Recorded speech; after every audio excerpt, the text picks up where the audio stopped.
Hello guys, good morning. Magandang araw sa inyong lahat, no?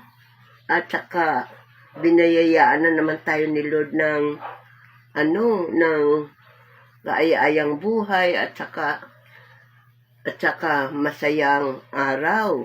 Oo, ngayon araw ng Huwebes. Kaya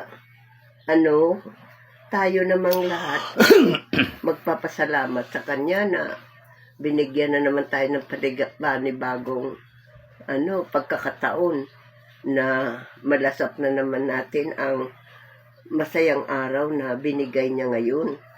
At wala tayong gagawin kundi magpasalamat kay sa mahal na Panginoon na sa araw-araw nating buhay ay binibigyan tayo ng pagkakataon ng mahal na Panginoon na mamuhay tayo ng maayos at masaya at maligaya na kasama ang pamilya, kanya-kanyang pamilya.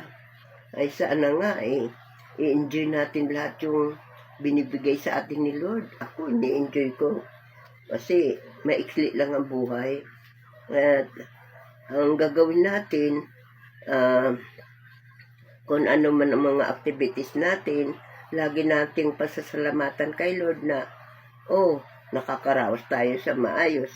Halimbawa, katulad ng mga nagpumapasok sa school, ligtas sila sa mga anumang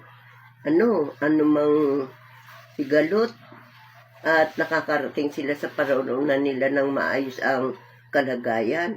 Isa pa rin yung bagay na dapat nating pasalamatan sa Kanya. At ang masasabi ko na lang, ako ay i-follow nyo na lang ako sa follow nyo ako sa YouTube. Yun lang po, guys. Maraming salamat ha. Thank you. Sana po. Masaya ang ating maghapon ngayon. Thank you guys.